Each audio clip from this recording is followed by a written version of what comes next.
صعد النبي إيليا للسما في مركبة نارية، واللي يعيش بالصوم والصلاة كأنه عايش في السما، كأنه عايش في السما. يسوع علمنا لما نصوم ازاي نصلي طول اليوم.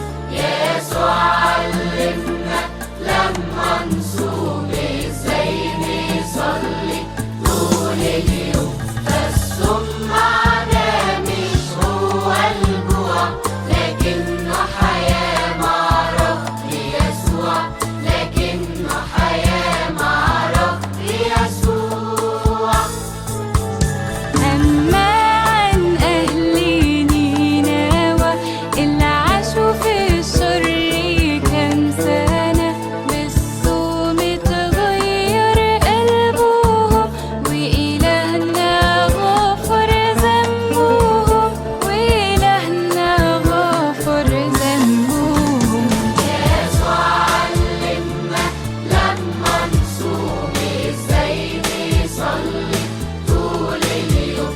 يسوع علمنا لما نصوم ازاي نصلي طول اليوم. فالصوم معناه مش هو الجوع، لكنه حياة مع رب يسوع، لكنه حياة مع رب يسوع. دانيال جوا جب الأسود صايم لإله رب الجنود، بالصوم يا ربي احفظني من شر العالم وانقذني من شر العالم